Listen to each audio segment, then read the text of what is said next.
Dans le village paisible de Moko, niché au cœur de la forêt dense de l'Afrique centrale, vivait une femme nommée Mama Akili. Connue pour ses compétences culinaires exceptionnelles, Mama Akili préparait les repas les plus délicieux du village. Ses festins étaient toujours les plus prisés lors des fêtes et les célébrations.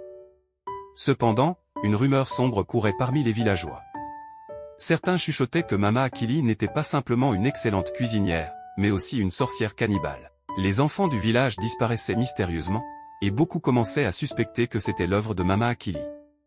Un jour, une jeune fille courageuse nommée Amina décida de découvrir la vérité.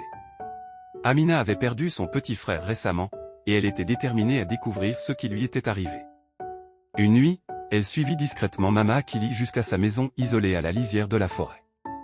En se cachant derrière une fenêtre, Amina observa Mama Akili préparer un repas. À sa grande horreur, elle vit que les ingrédients utilisés par Mama Akili n'étaient pas des animaux, mais des restes humains.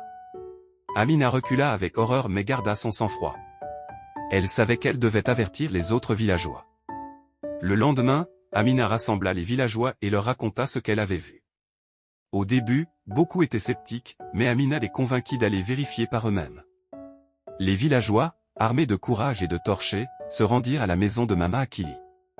En entrant, ils découvrirent la sinistre vérité. Mama Akili fut arrêtée et jugée par le Conseil des Anciens. Elle avoua ses crimes et expliqua qu'elle avait conclu un pacte avec des esprits sombres pour obtenir ses compétences culinaires en échange de sacrifices humains. Mama Akili fut bannie du village, et depuis ce jour, les disparitions cessèrent.